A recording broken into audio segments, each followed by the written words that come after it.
తిరిగి VCN news కి స్వాగతం.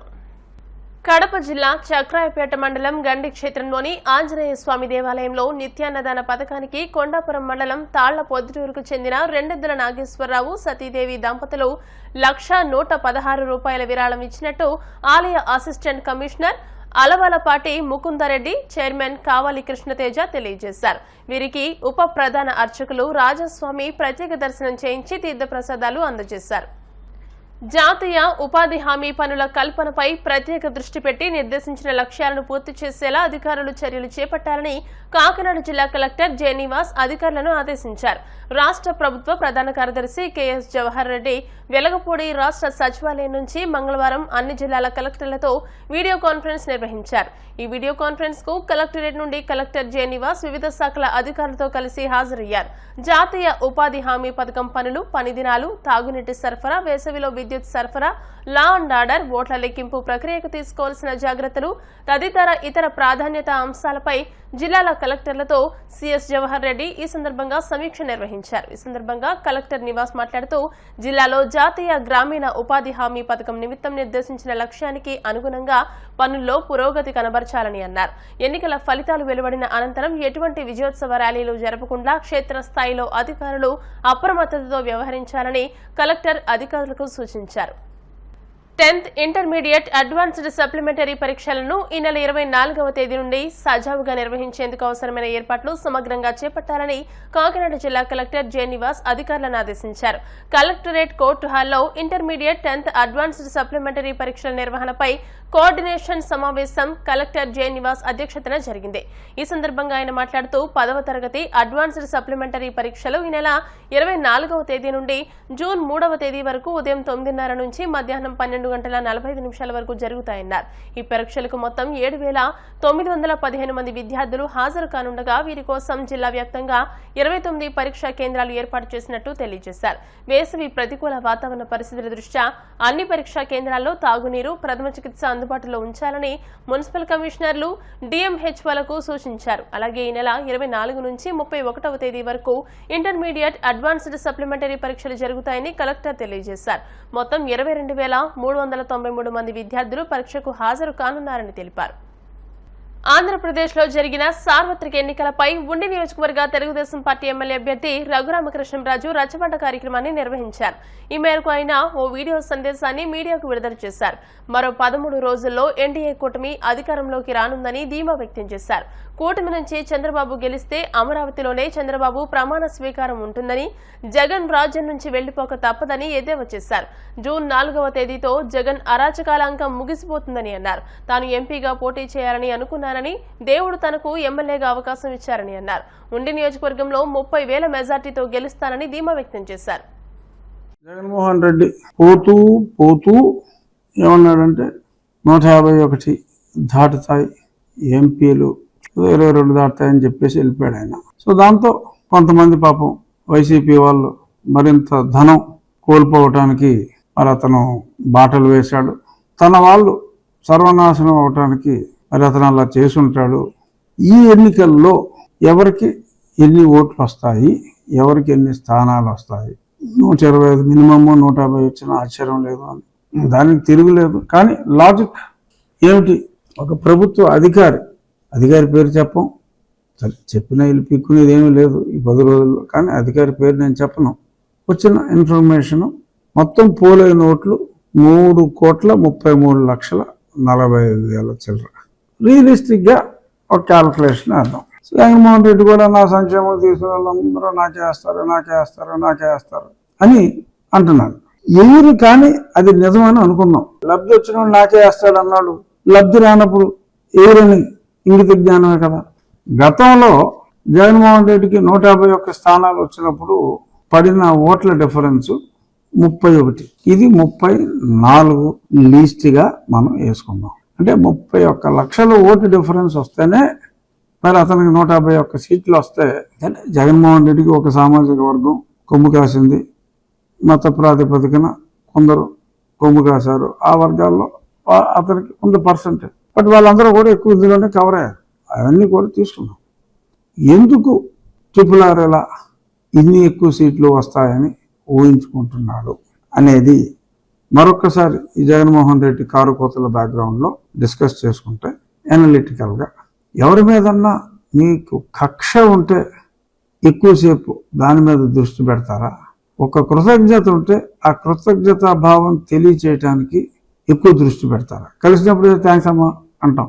ఒళ్ళు మండిపోయి కోపంగా ఉన్నప్పుడు ఆలోచన విధానం డిఫరెంట్గా ఉంటుంది. ఒక కసితో వాళ్ళు ఓట్లేశారు. ఎందుకంటే నేను వెళ్ళినప్పుడు మరి మిషన్ లేట్ అయింది, ఆలస్యమైన అతన్ని ఓడించాలని వచ్చాం.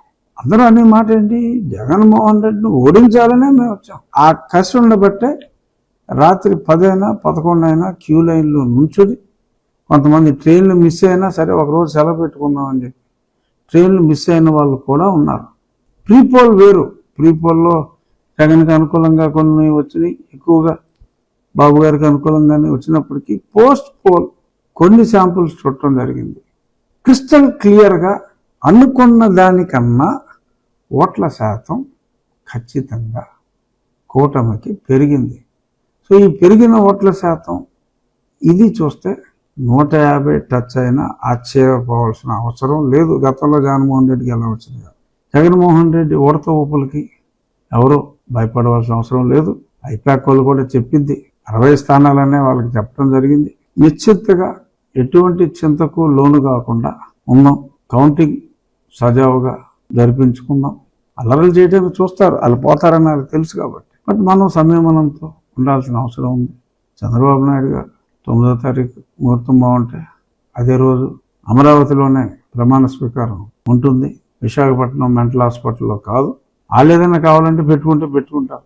ఎందుకు ఇన్ని వస్తాయని చెప్పి రేపు రాబోయే రోజుల్లో ఇంత నవ్వుల పాలైపోయే పరిస్థితి తెచ్చుకున్నాడు అని మనం అతని తెలివితేటల యాంగిల్లో ఆలోచిస్తే 14,000 కోట్లు జనవరి నుంచి బటన్ నొక్కి ఒక్క రూపాయి కూడా ఇవ్వకుండా అతను చివరిలో రిలీజ్ చేయాలని చెప్పి ప్లాన్ చేస్తే మరి న్యాయస్థానం కూడా మరి ఎలక్షన్ కమిషన్ కూడా అడ్డుకుంది. దయచేసి అధికారులు తప్పుడు పనులు చేయకండి. జగన్మోహన్ రెడ్డి మళ్ళీ ఆ పార్టీయే ఉండదు. ఈ ఎన్నికల తర్వాత జగన్మోహన్ రెడ్డి పార్టీయే ఉండదు. మాయ మాటలు నమ్మి ఆ మాటలు విశ్వసించి మీ కెరీర్ని నాశనం చేసుకోవద్దని ఐఏఎస్ ఆఫీసర్లకి నా హృదయపూర్వక మనవి. చేతులు కాలేక ఆకులు పట్టుకుని లాభం లేదు. ఊహించిన దానికన్నా కూడా అద్భుతమైన మెజారిటీలతో మనం నెగ్గబోతున్నాం. గతంలో ఒక దగ్గర 10,000తో మెజారిటీతో నెగ్గేవాళ్ళు 15,000 నుంచి 20,000తో నెగ్గుతారు, 20,000తో నెగ్గేవాళ్ళు 30,000తో నెగ్గుతారు. మనకు మినిమం 55% మెజారిటీ ప్లేసుల్లో వస్తుంది. ఆ తర్వాత అమరావతికి చంద్రబాబు నాయుడు గారు రాజకీయాల్లోంచి పూర్తి దూరంగా జగన్మోహన్ రెడ్డి గారు అండ్ పార్టీ మెంబర్స్ వెళ్ళిపోవటం ఖాయం. తిరుపతి జిల్లా గూడూరులోని కరణాల వీధిలో ఉన్న చెన్నకేశవ స్వామి దేవస్థానంలో వార్షిక బ్రహ్మోత్సవాలు వైభవంగా జరుగుతున్నాయి. స్వామికి విశేష అలంకరణ, ప్రత్యేక పూజలు నిర్వహించారు. గూడూరులోని చెన్నకేశవ దేవస్థానంలో వార్షిక బ్రహ్మోత్సవాల్లో భాగంగా స్వామివారు సింహవాహనంపై భక్తులకు దర్శనమిచ్చారు. మంగళ వాయిద్యాలతో స్వామికి పట్టణ పురవీధుల్లో గ్రామోత్సవం ఘనంగా నిర్వహించారు. భక్తులు స్వామి అమ్మవార్లను దర్శించి తీర్థప్రసాదాలు స్వీకరించారు.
వార్తలు ముగించే ముందు ముఖ్యాంశాలు మరోసారి. కౌంటింగ్ విషయంలో అప్రమత్తంగా ఉండాలి. ఎన్నికల సిబ్బందికి దిశానిర్దేశం చేసిన పశ్చిమ గోదావరి జిల్లా కలెక్టర్ సుమిత్ కుమార్.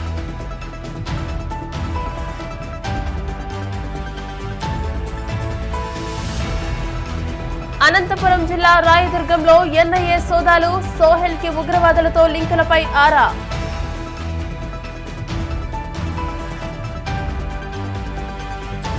చంద్రబాబు విదేశీ పర్యటనపై తప్పుడు ప్రచారం సరికాదు. అసత్య ఆరోపణలు చేసిన వారికి శిక్ష తప్పదంటూ మాజీ మంత్రి నక్కా ఆనంద్ బాబు హెచ్చరిక.